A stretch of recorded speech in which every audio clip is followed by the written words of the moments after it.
Hello, everyone out there in podcast land. This is Severin Henderson coming to you again with a episode of Department 3C Presents, a podcast. I still don't have a good name, but that's going to be the name that I'm going to ride with for now. Today, I have one of my best buddies, Ken Johnson, with me. Me and Ken was in the academy. We were in the fire academy together, and I might have another possible guest pop in on us. We'll see how that person feels. But today's topic is going to be how to not let this job of being in the fire service consume you. One of the things about Ken that I've always admired for as long as I've known him, he's always had other passions and other interests involved in the job. I remember, like I said, we was in the academy. It was cool as Kenny. Kenny had clothes. Kenny had gear. Kenny just said cool stuff all the time. Kenny just was cool as hell. And like I said, that's always something I've admired about him. So without further ado, Ken, introduce yourself, please. That's a mad fly introduction right there. I can't top that. But Ken Johnson, firefighter EMT at the greatest spot in the world to me, Engine 44. As Sam said, we was in the class together, man, and I kind of never wanted to be there, so it was fairly easy for me to be myself. You know what I'm saying? You never wanted to be in the class, or you never wanted to be at 44? No, I never wanted to be in the class. Okay. You know what I mean? So talk about that. Explain that to us. So I got on with the fire service because of my father. Okay. He was pushing it between, I say, the ages of 11 and like now. I've been wanting to make money. You know what I'm saying? Right. Like you talked about, in terms of being fly, we kind of that hip hop era. Yes. You know what I'm saying? So, you wanted to be Rakim, you wanted to be Kane, you wanted to be Jay, you wanted to be big. Like, those were all the dudes that I was looking at, like, yo, I want to be that. And my uncle was that. My dad was that. Mm-hmm. You know what I'm saying? I was the little toddler dressed like his father in the Jordans when they dropped, with the whole Nike sweatsuit to match, and, all of that nonsense. So, when it came down to it, I was like 11, and I was like, man, I want to be like that. I want to make money. I want to, take care of my family. I want to take care of my girl. I want to take her downtown whenever I want to get her whatever she want, that type of stuff. So, fast forwarding to the fire department, by that time I was doing the music real heavy. Okay. Had some friends that was involved in some other things, and, everybody was just making money. And at a point it became where I was liquid, but I was exhausting a lot of money too. I wasn't even stressing about it though, because I'm a person, like, I know if my money's going somewhere it's gonna benefit me, I know the investment is gonna pay off. Okay. You know what I'm saying? So I had an early idea of what investing meant. So when it came to the fire service opportunity, Pops wanted me to take the test. I was Vietnamese. Like, no, I'm out. I'm good. I'm sorry. To do with that. Yeah, I don't want nothing to do with that. That's your thing. Yeah. And some of that comes down to not wanting to be under his umbrella in terms of just him as a personality. Want to make your own lane. Exactly. Like, that's a big deal with it too. So, I just didn't want to do it. And I had the music thing going on. And the only reason it made sense was at the time I got with Brittany, who you know. Yeah. And she had a daughter. And I kind of, had already had it in my mind, like, I'm going to start this family. I need insurance.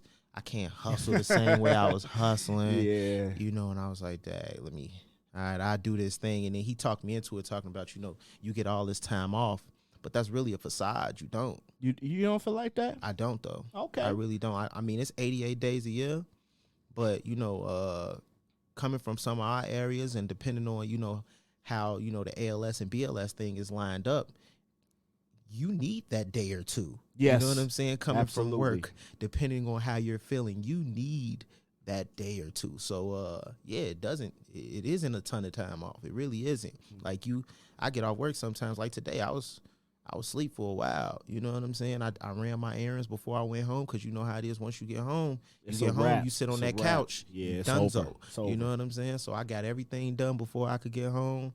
And by the time I got home, I was on fumes and faith. You know what I'm saying? So, Okay. yeah. I definitely understand what you're saying as far as because I was on truck 29 and we, well, not anymore because I'm not on there anymore, but Yeah. they fight back and forth with every other company in the city for busiest truck. And busy don't mean fun. Like a lot of times people say, oh, yeah, you're busy. But sometimes, like you said, you get 2 days off, but that one day is really used to get you back on track. So, with that being said, I have, like I said, a background guest that I wanted to bring in here from Chicago's bravest, Vince Zittnan, and he's a single role paramedic on our job. And Ken and him, they were at the same house together.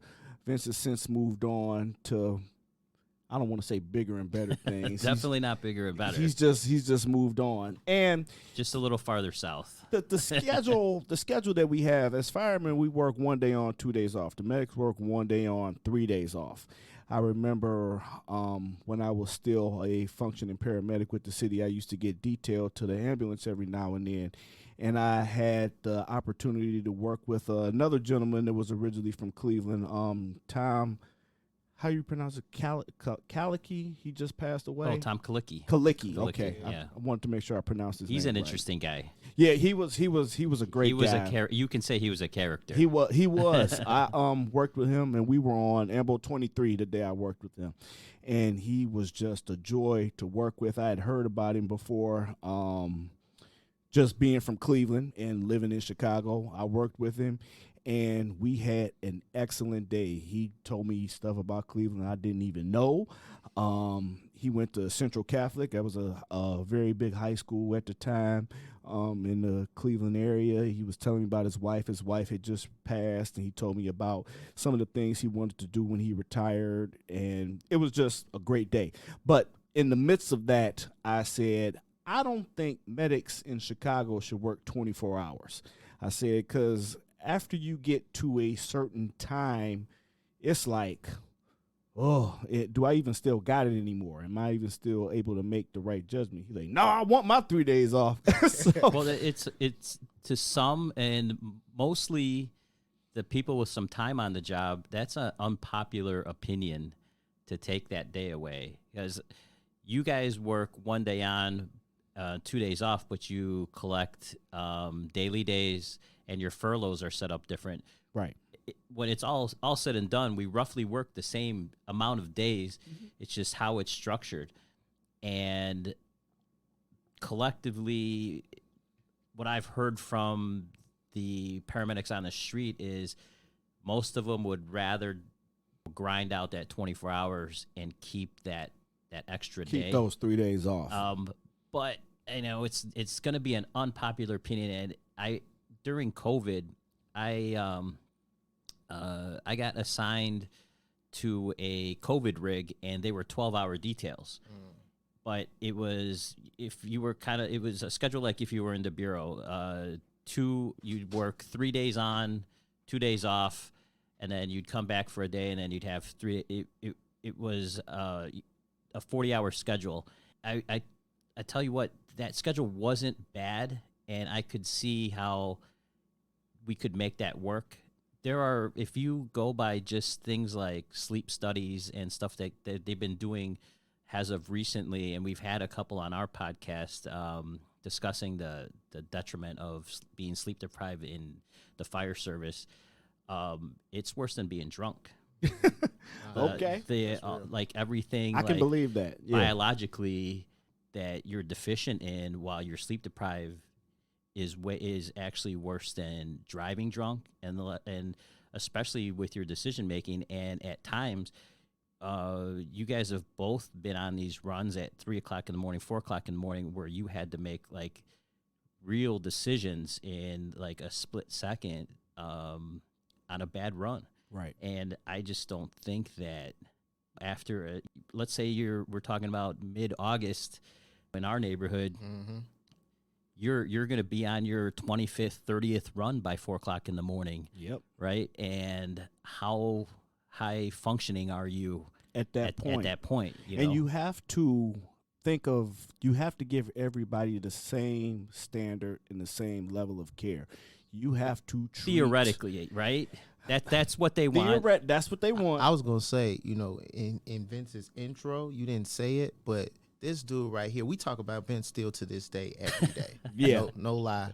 Can we cuss? Go on ahead. Here? Yes, we have to eat. No bullshit.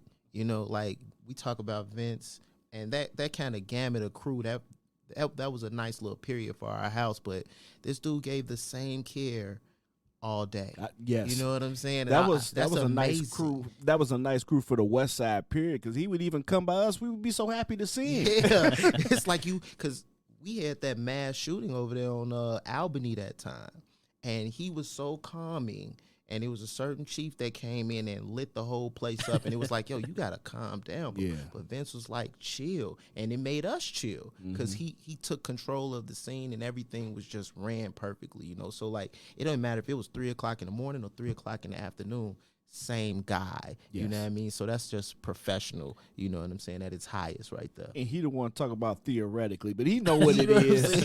He know what it is. You know what it is. Thank you, Kenny. I really appreciate it. And that means a lot to me, coming from a guy from my house. That was my first, real assignment that I put in that I wanted to get. So that means a lot to me. But I think everybody has a bad day. Mm-hmm. And you never know, when that bad day or that bad run is going to come. And, and even, with what's going on in society today, whether we're police officers, firefighters, paramedics, we're all human beings. Yeah, for sure. Yep. And, we are held to a higher standard by the community. In this job. This job especially, you know. Mm-hmm. Sometimes under these conditions, you don't always seem human. Right. Because when the lights come out, the cameras come out. That's the thing. Like, every time the lights, literally, those flashing lights come on, cameras come on, and you never know who's looking at you, who's watching you. And not to say we act different when cameras come on, but you want to be, if you are a good first responder, you want to act professional at all times. Yeah, I mean, even when you off duty, you want to still be. Well, that's in our general orders. Right? Absolutely, it absolutely is. Right. Yeah. So you want to act like a good person all the time. Not that the job should make you do that, life should make you do that, but some people don't really think like that. So well, here's the thing too. When you talk about us being on camera and stuff like that, think about, we just had that 13-year-old shot in Little Village. Yep. That police officer who did the shooting, his whole day, it boils down to that split microsecond of his day. Yeah. Nobody cares about what he saw all day, what he saw just leading up to that, how his morning started. Yeah. Was his and eggs nobody overdone? nobody cares, right? Right. He's supposed to be held to that standard at that eighth of a second. Right. People need to realize that you got to expand that window. Yeah, we're seeing what he's seeing at that instance, but not only did we not get to see what he's been seeing the rest of the day, but what he's been seeing as a police officer throughout his whole career. Right, day in, day out. Yeah. And so that's pretty much what the whole topic of conversation with this podcast is.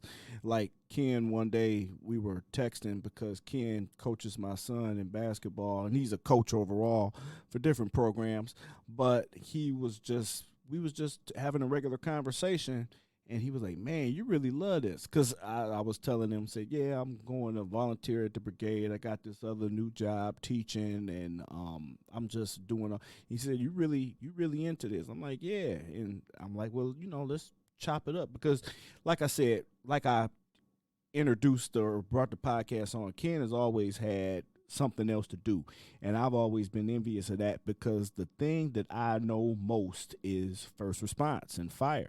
So besides not really wanting to come here, but you're here, now you're hanging out, and not only are you hanging out, you're doing an outstanding job at the job. So tell me a little bit about more of your interests and the things that you get done outside of work. Music, as I talked about already, I had the studio when we first came on. I'm still big into music, DJing. Just DJ'd my first COVID gig over the weekend. How'd that go? It was cool, everybody masked up, everybody was dancing, and The food was fire. That's what I was gonna say. What does all this that entail? A COVID DJ gig. For me, it meant staying the fuck away from everybody. But because that was a big thing with me. Was like, man, I wanted to keep the doors open for cross ventilation. You know, which they needed anyway. They was in there smoking weed, so they needed to anyways. But I mean, he didn't invite as many people as I would expect it. Like his other parties, he rent out a whole bar, and that might be filled. It'd be my next door neighbor, so it'd be filled. You know what I'm saying? Everybody shoulder to shoulder, can barely move, and everybody trying to get to him to greet him. You know what I'm saying? So this one, it was kind of really just family, friends that I know, you know, that I see come by the house. That, you know, whenever they do a barbecue, same people I see all the time. So it was light. You know, that's basically what you kind of keep it to the COVID party. You don't want no extras, right? Coming in, but music, basketball, as you just talked about. I love coaching. Yeah. In regard to like just passions outside of work, one reason I said that I know you love this shit is because you'll do it for free. You know what I'm saying? When you get to the point of volunteer, like can't nobody pull me out, but nothing with the fire unless it got to do with a check. Yeah. You know what I'm saying? Like straight up, I'll be like, yo, what? Where the check Where the check at? Yeah. You know what I'm saying? Straight up, like I'm not coming out for no parties, no nothing. You know, I gotta for real love you to come out. You know what I'm saying? Well, but, thank you, because you just told me you love me to come out for this podcast. Because you know that I ain't got no money to pay you. That's why I'm trying to get sponsors. You know that it's all up. But yeah, you know, so definitely basketball. I love coaching. That's the way I mentor. So that's my real passion in coaching is actually mentoring. I was just telling the guys on the engine yesterday, like, you know, I appreciate them for, you know, the trades. I appreciate them for, you know, doing other things for me in order to make the coaching work, you know. But it ain't about basketball. Like, you know, they ask me 1,000,001 basketball questions. That's, you know, it's natural. And, you know, I know the answers, but it's really about mentoring, you know what I'm saying? And about those kids seeing me and about, you know, like, you know, personality wise, I know people are attracted to it. So it's like, I want those kids to get attracted to me. So that way they see, hey, you don't have to do all of this stuff that you're doing. And I know you're doing it. And I know what you can do to get out of it. And here's the road you can take. You know, you got to show them. You know, I was explaining that to them, like, show these kids something different. Because they was asking me why I live in South Shore when you could live in Beverly. You could live, I could live in all those places. But then who's going to see me? Some affluent black kid with a doctor and a lawyer as their parents. You know what I'm saying? They already got that vision. Yeah, they already got the Huxtables. They don't need to see Ken. Yeah. You know, I need these kids in East Garfield and Garfield Park, Humble Park, all of those places to see me. You know, so Kenny, have you been at 44 your whole career? Whole career. Yeah. Going on. And who were your mentors coming up? From 44? Yeah.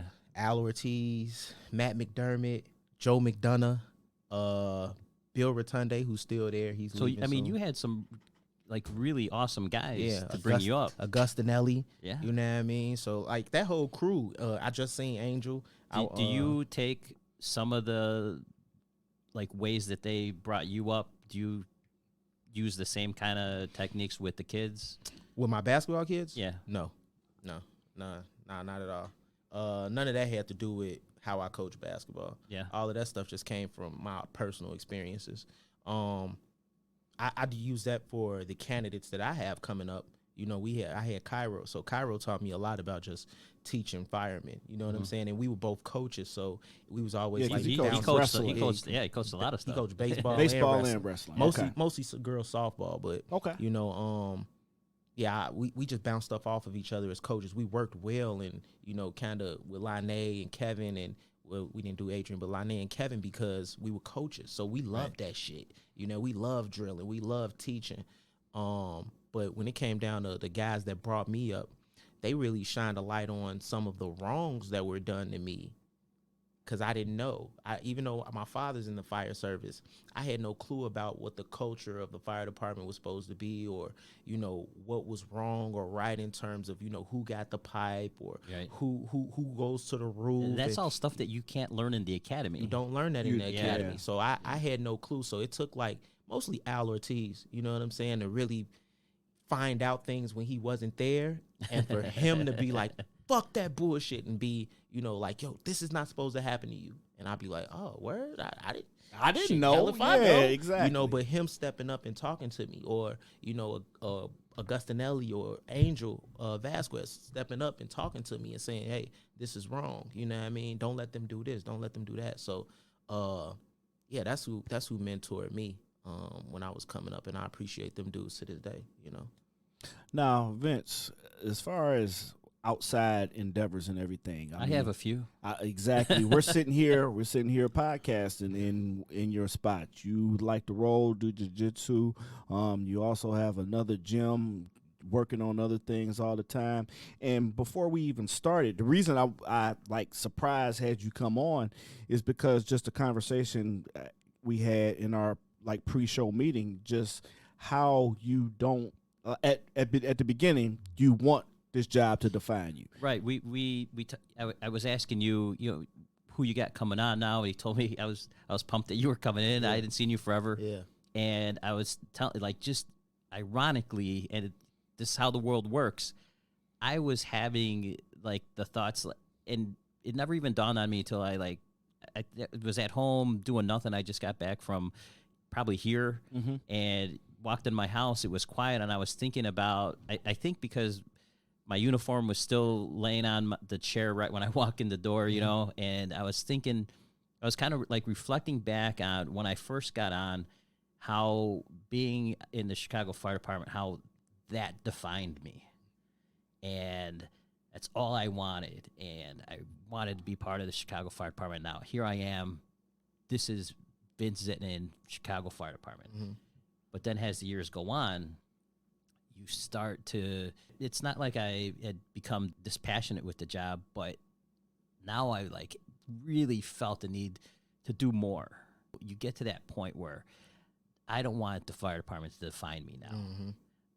I want to do other things. And it was easier for me to step into that mentality that I didn't want being a member of the Chicago Fire Department to define me, because I was raising a son who was young at the time, and I'm like, well, being a father, I can definitely let that define me. Right. If being a good dad defines me, I'm cool with that. Fine with that. Yeah. I am good with that. Yeah. Then I started getting into other things, and my time down at the academy kind of turned me on to the fitness part of it. I had always been somebody who, some point in my life, I was always in a gym, something like that. But then I started putting the pieces together that, we could really start helping other people. I was down at the academy, and it was a different time when I was down there.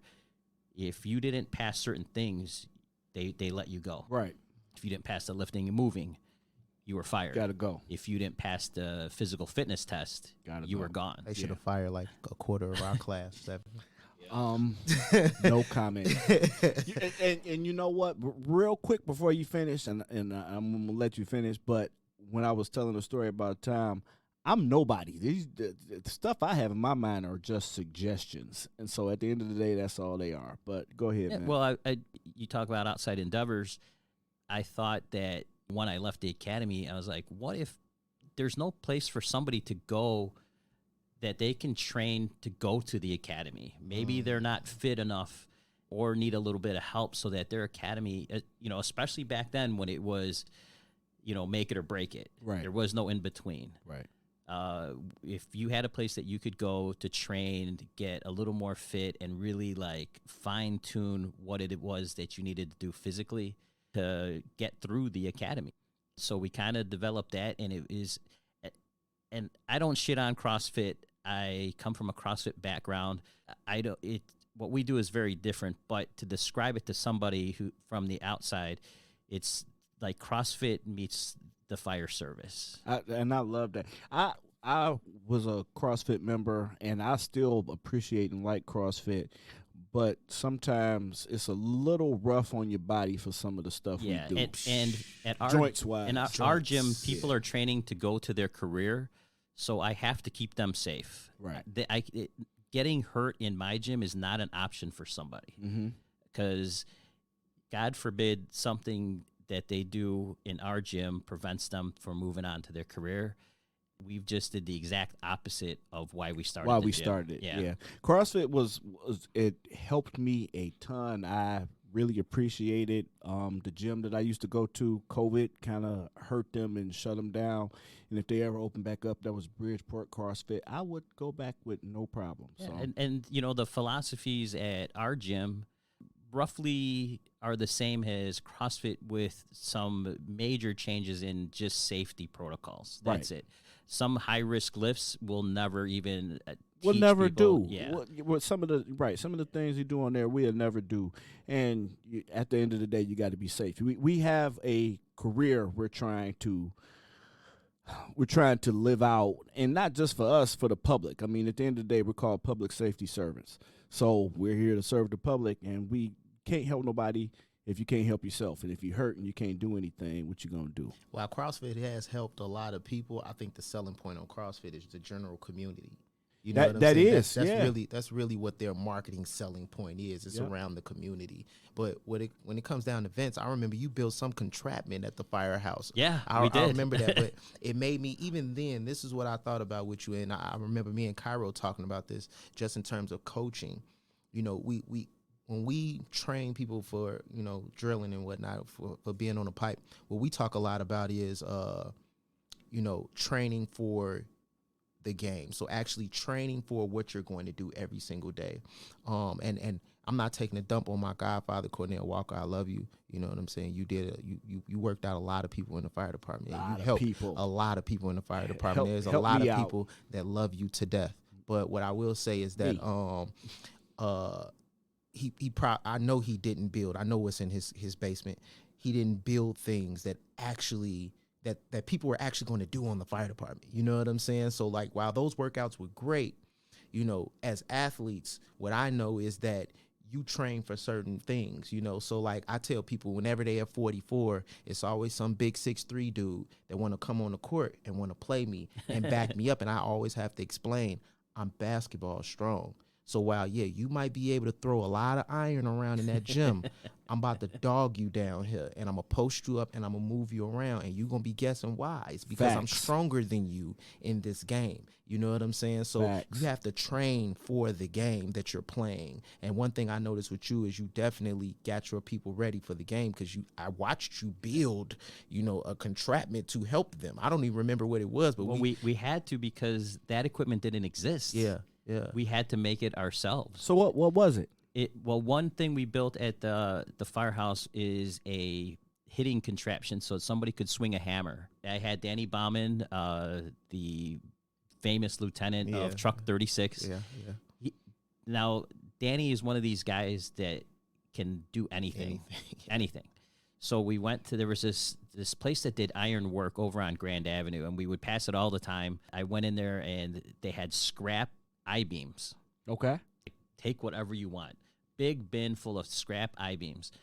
So I grabbed a couple. We put them in the ambulance, praying we didn't get a run, because we had the ambulance filled with these I-beams. Because how are we going to talk this one out? Right. I know you have a chest pain, but I'm like, you know, Danny, like, if we have a shooting right now, it's going to take us 10 minutes to get these iron blocks I'm about out to say, of here. just push them out on the street. Like, we'll both be laid up trying to move these things.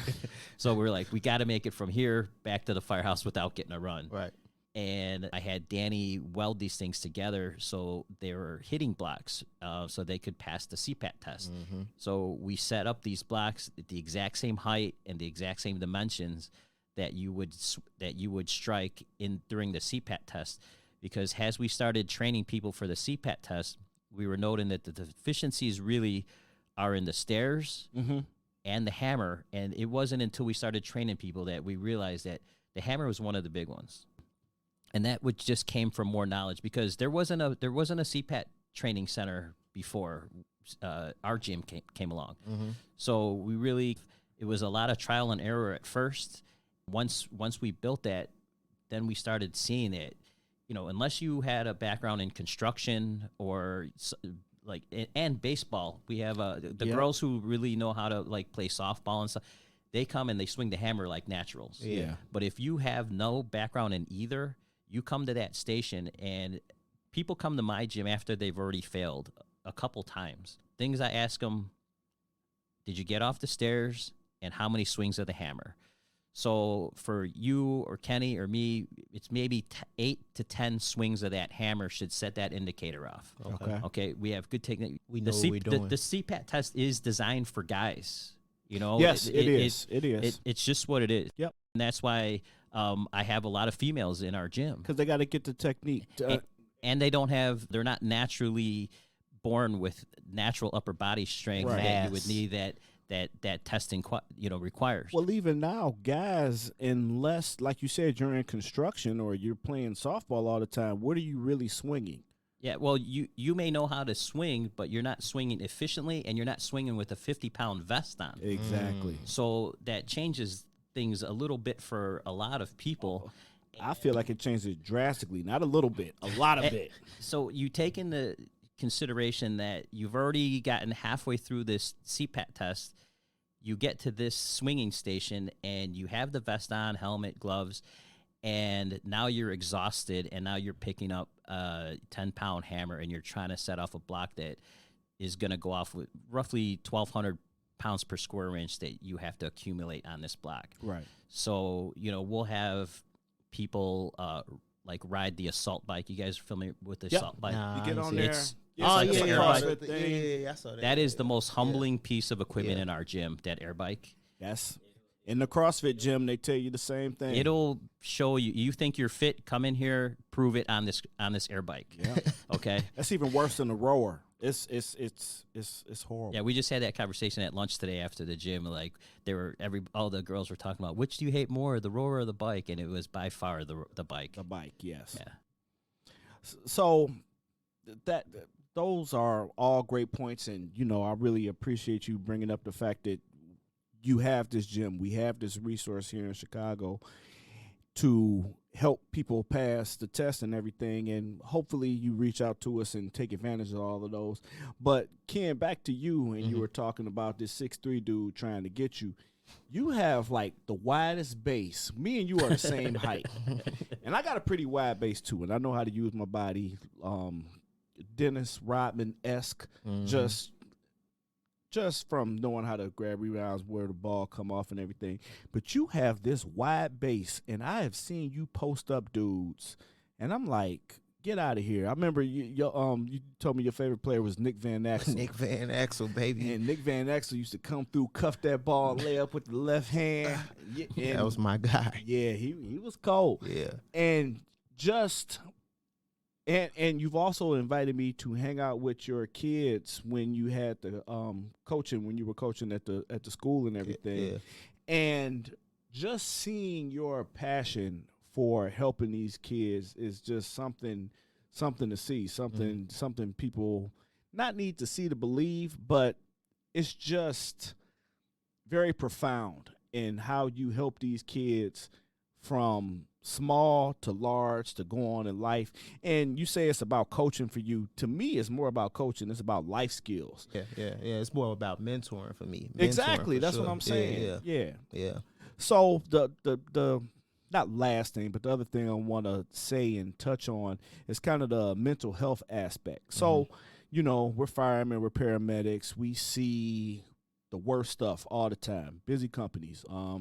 You're the busy company, Vince. You busier than both of us probably put together at this point. And we get to see things that people shouldn't see on a regular basis. What do you, Kenny, I'll start with you. What do you think you do to decompress now? Because that's another thing that we talked about. You said, gee, I was in a bad spot. For sure. And I admit I was in a bad spot myself, just seeing a lot of brown people just laying on the ground and the family coming up, do something, and I can't. Yeah. So what do you do with all of that? The first thing is communicate, like get those emotions out. You know what I mean? So it took therapy for me to actually start to open up. You get professional help, Ken? Yeah, for sure. Yeah. My guy Kevin, I know you know Kevin McManus. It actually I just saw him yesterday. Yeah, conversation he had with me. He's the first person. Everybody probably noticed, but he's the first person that like walked up to me and said, I'm noticing a change in you. You know what I'm saying? And for me, that's big, because one thing I try to do is be a ghost in the firehouse. You know what I mean? I stay in the EMS room. I do what I'm supposed to do. I don't get involved in none of the catty stuff that happens in the firehouse. And if something goes on, for the most part, I'll take you in the room and close the door. You know what I'm saying? And we gonna have a man-to-man conversation, leave it at that. But, you know, he told me, like, man, I noticed you've been sleeping. You know what I'm saying? I think you've been drinking. You know what I'm saying? Like, you good? And, you know, from that point on, I was like, you know, it's time to get some help. You know what I'm saying? But it was everything you talked about. Mm-hmm. It was seeing, you know, nothing but, you know, black and brown people all the time, just fucked up. You know what I mean? Every day. And I don't want to diminish and say, like, other people don't care. Oh, no. But when you see people that look like you all the time. Yeah, and for me personally, you know,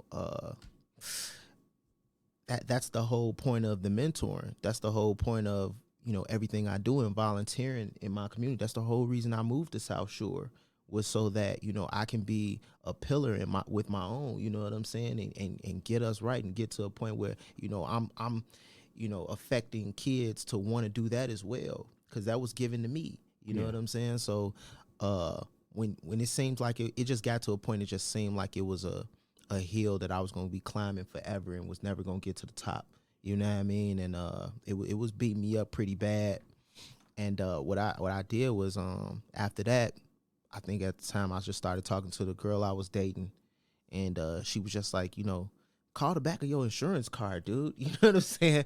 And that's what I did. I you know, called the Blue Cross, and, you know what I mean, got help, sought therapy, and then I just started talking to her more. You know what I'm saying? And anytime I was talking to, like, older guys will tell you, you know, that they messed up. You know, I remember at the first Christmas party I went to, they told Brittany, you know, like, he's going to be on pain pills by his 10th year. You know what I'm saying? They said that about you? Yeah. They was saying that my first year on the job, my first Christmas party, he going to be on pain pills by his 10th year. Just because that was the consensus with everybody else. That's what everybody else was doing. Okay. And then, you know, you're going to need to know how to talk to this dude, because he's not going to want to talk about the job. And I'm sitting there like, you ain't got to worry about that. I'll talk to you. Thank you. I'll talk to you. I was like, you ain't got to worry about none of that stuff. And I'm like, I'm definitely not going on no pain pills. You know what I mean? But, you know, the physical pain is there. Sometimes you get a little knickknacks. As long as you stay active, I feel like, you know, if you're an athlete, you always going to have some knickknacks. Yes. But when it comes to, you know, when you posting up 6'5", you dudes, know what I'm and saying? 5'9", 5'10", you know, I mean, I love that shit. But and then, you know, when it came down to the mental health portion, I never thought it would have been me, but it was. You know what I'm saying? You just wind up there. You just wind up there, and it's slow, you know, because I think I tricked myself to believe that if I just throw it away, like, you know, whenever I saw like a messed up scene, I would just be like, you know, just throw that away, move on to the next. You got to be professional. You got to move on to the next. Never talking about it. When I went home, never talked about my day. I just ate it every day. Well, you don't. I mean, for me, like, I didn't want to put those same images in their heads. For sure. That's the number one thing. You're trapped there.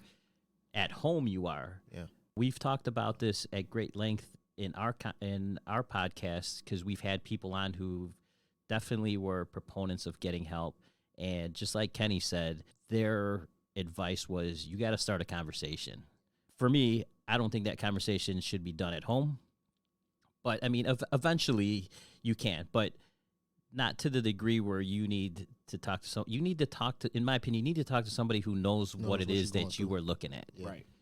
And what I'll say is that I'll disagree a little bit in that you have to go home and talk about it, because they have to understand why you act the way you act. Because, I mean, I know myself. I act different. I know it. Yeah. You know what I'm saying? Sometimes I'm like, it got to a point I'm like, don't say shit to me. Like, just give me 3 hours. I need 3 hours. If I don't get this 3 hours, I am Lucifer. Like, I'm letting you know now. I'm about to say something crazy. And the I'm fact not going to that be you nice. quantified and put a number on it, that's an amazing thing. I just need a block of time. You know what I'm saying? That's it. I would just say, I just need a block of time. Yeah. No kids, no you. No, nothing. I just need to veg out. I need to sleep. Look at a wall. That's it. Anything. Right?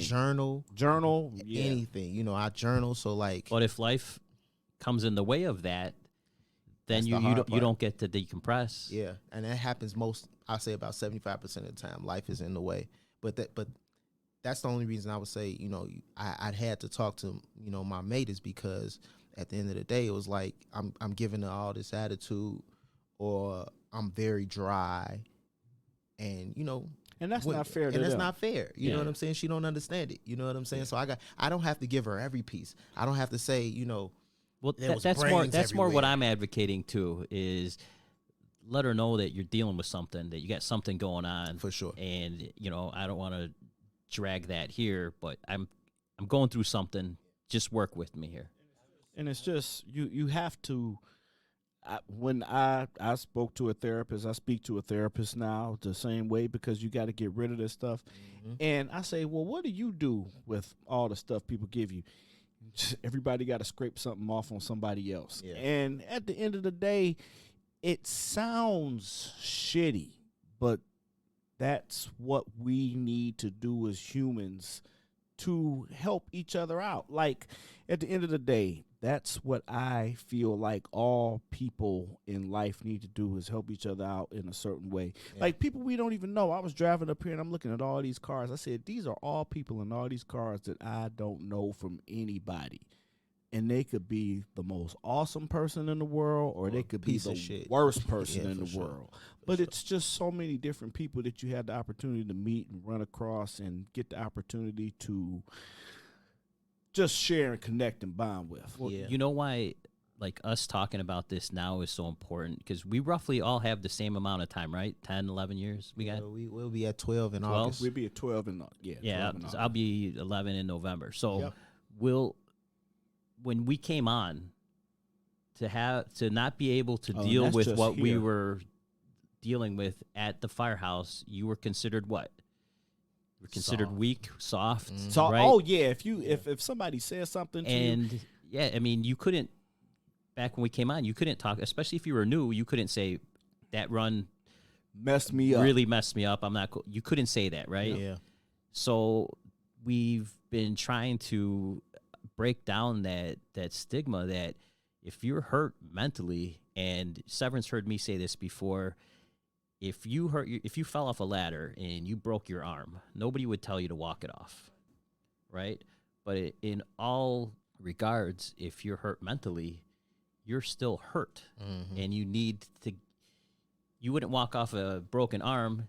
You would go see a guy who knows how to fix your arm, right? sure. So you would go see a doctor, ortho guy.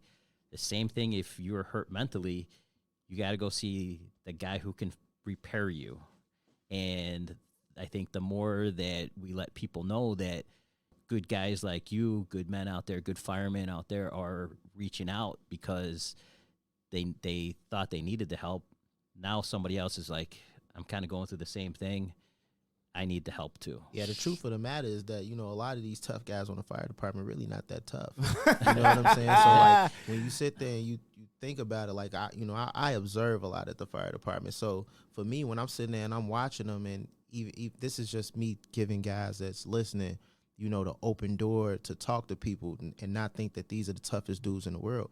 When you sit here and you watch them, you'll realize they really just not that tough. They beating their chest, not the really loudest ready to get down. voice is usually The weakest, the softest all the time. You know Yes. what I mean? This whole, like, one thing I hate on the fire service is this alpha dog thing. You know what I'm saying? And really, you know, they alphas in this little pocket. You know what I mean? And it's really convenient when, you know, this ain't the day and age where they used to take guys in the parking lot and duke it out. right. We can no longer do We that. can't do that no You know what I'm saying? You bump You can say it You can say it. because that's what they do. You can But rah then- you can rah too. You know what I'm saying? Exactly. And it might not even come out. You know, the Exactly. guys might hold each other back, whatever. If there's ever a dude running up on me on some rah, I guarantee I'm not moving. Yeah. I guarantee he's not really gonna swing. You know what I'm saying? I'll be like, let him go. Yes, Let him go. Please. Let him go. I'm gonna give you one shot. That's because you like the NBA. You used to them dudes. They used to be on the same shit. You remember Larry Johnson and Lonzo Mourning? Fighting. Yeah, for sure. And Larry Johnson, a boxer. Yeah. Lonzo Mourning, huge. And they ain't hit each other not once. Not one time, but Zoe threw a nice straight right, though. That was bananas. But he wasn't a boxer. He didn't connect, but if it would have, he'd have knocked his head off. But like I don't think Bill Laimbeer ever hit anybody either for as many swings as he's ever taken. No. What's his name? Zeke. Zeke thumped on, what was the other one from the Bad Boys? Little guy. Zeke, no, he hit the big one.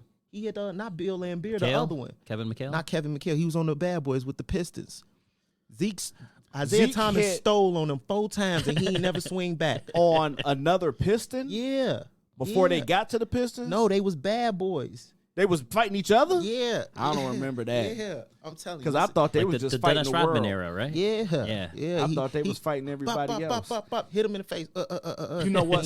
Somebody gonna send us the feedback. But that's because he's from Chicago. You know, that's how he get. He's from the West Side too. Yeah, he's from West Side. But to the point though, these dudes is on the fire service. It's really not that tough.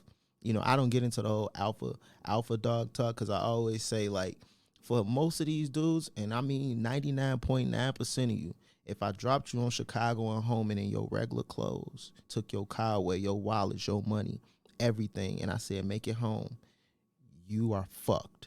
You know what I'm saying? And like, to me, like, if you want to talk about, oh, he's such an alpha dog in life, you wouldn't fear that. You know what I'm saying? You wouldn't fear that moment. You know, so like, these dudes is just thugs on the fire department. You know why I wouldn't fear that moment, Kenny? What's that? Because I probably transported every single Oh, person Lord. I see They be walking like, down hey, the They man, probably They recognize like, you. Did you take my grandmother to the hospital? They probably that was me. recognize That was you. me.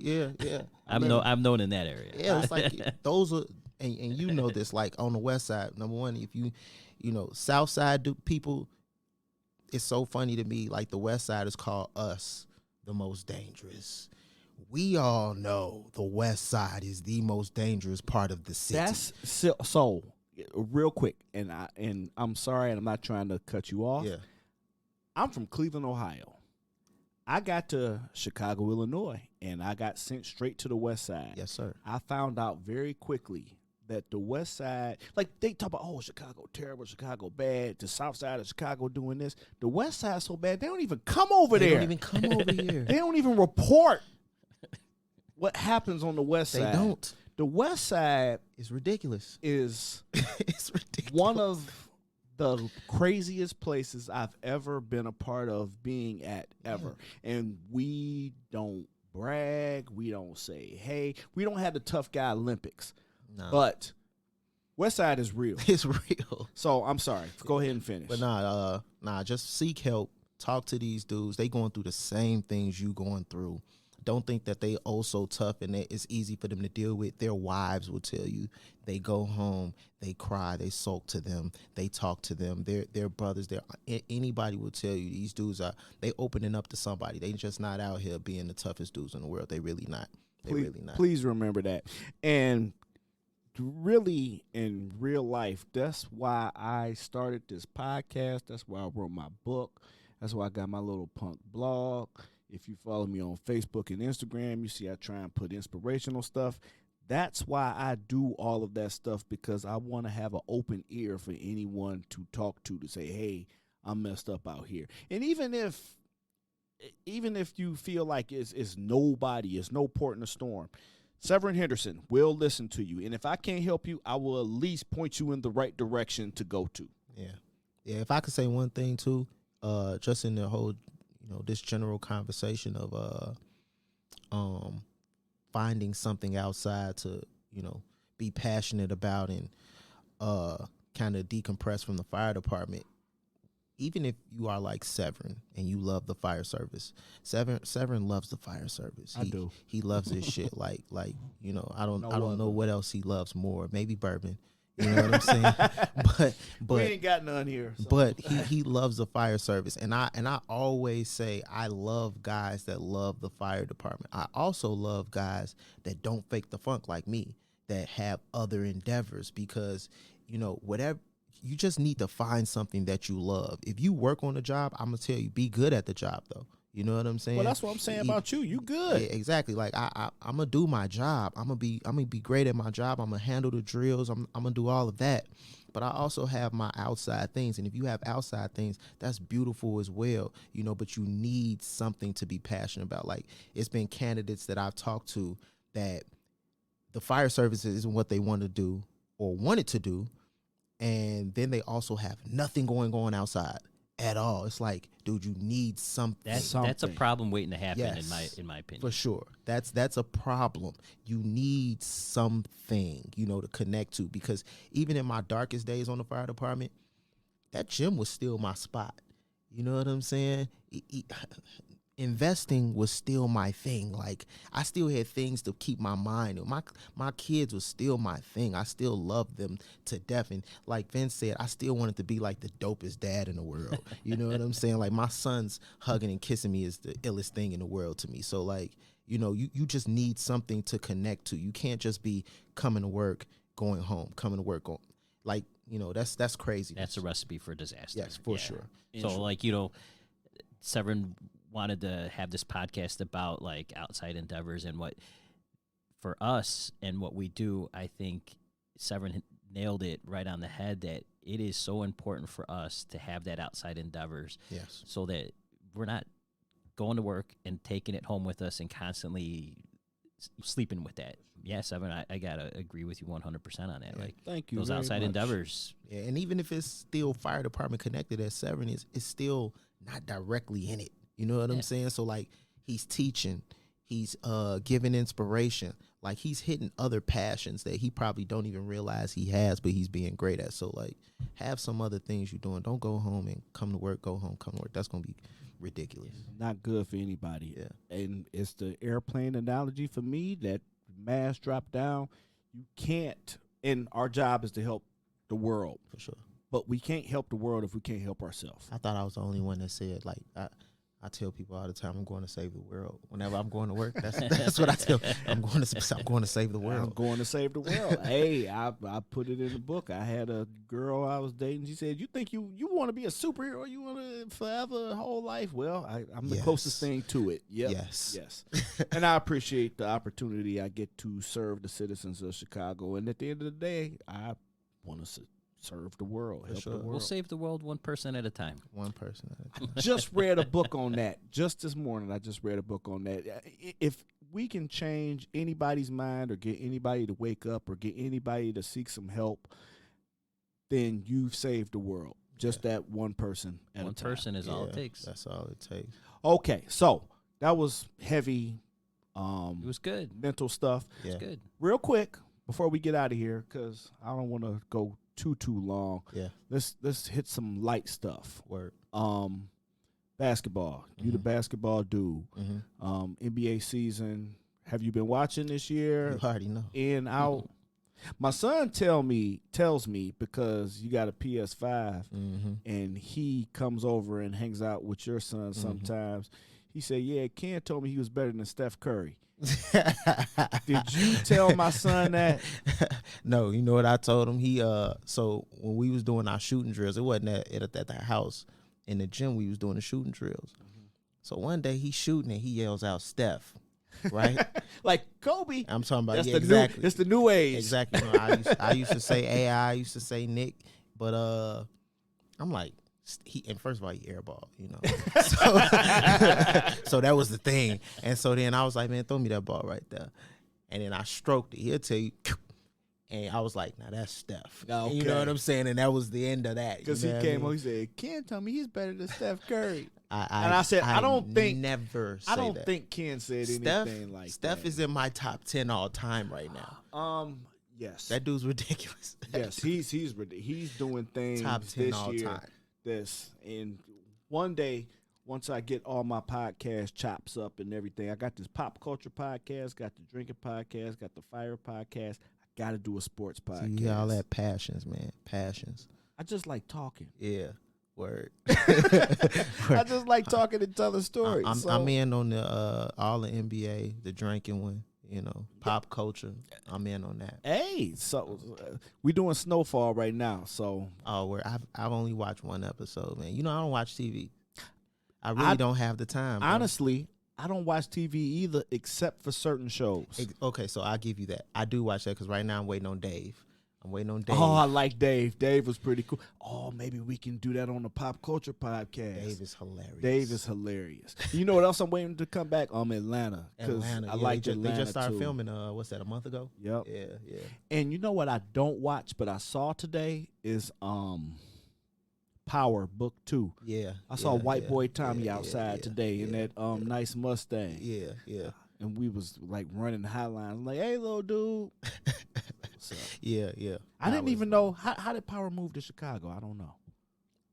I don't know either. We got to keep it light. Yeah. Vince, sir, do you have anything that you want to leave us? Any lasting words of wisdom that you'd like to leave us and the listeners with? Not really. I just want to. I didn't know.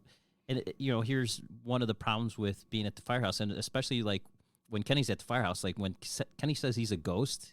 He's gone. Oh, I know. I used to get detailed there. I was used to be the medical truck 36. Kenny's gone. Like I said, this is one of my best buddies. Yeah. I love this dude. And I would see him a little bit. He would say, hey, you need a bed. He would show me where that was at, and that was it. I didn't know, like, all of what Kenny does outside of the firehouse. So I just think that what you're doing is awesome, and there needs to be more people giving that kind of guidance around. So, if you're listening and, be like Ken, man, make a difference. Yeah, make a difference. Yeah, you know what I was going to say, and thank you for that, Vince. I was going to say the same thing about you before we left. I was going to cut Severin off if he cut this off and just say, the work that you putting in as an entrepreneur, as well as helping the next generation of fire service individuals is bomb. Like, like I said, I'm kind of just picking at the words and how you're focused on what they actually have to do. Not just putting them in a workout. We can go do Pilates. We could go do CrossFit. We can do all these other workouts, but you got to be ready for your job. You know what I mean? And those workouts have to be specific. So what you do is awesome as well. And to those guys that's out there, I think I've talked to Severin about this. I actually dropped out of being a lieutenant, and a lot of guys, chiefs, and my father, a lot of people were upset because of the coach in me, the natural leader and a natural teacher in me. People felt like I'd be a great officer. But to those guys that's out there, like, if you don't want to do that, you don't have to do that. But you do have a duty to teach the guys behind you. You do have a duty to mentor and not leave the job like shit. It should be left better than it was when it was given to you. So continue to mentor everybody. Continue to teach everybody. Continue to love everybody. I mean, I can't. You took all the words right out of my mouth, and this is my show. Vince, thank you. Ken, thank you. I don't think I can say anything You're better. Welcome, brother. Love you, brother. Please reach out to us at Department 3C on all socials. We're on Instagram. We're on Twitter. We're on Facebook. And just a regular generic email address, department3c@gmail.com. Please offer us any feedback that you had about the show, about the episode. And it's been a while since I came back, so if you're listening to this point, I really appreciate you. Thank you for listening. And with that being said, I'll see you on the next episode.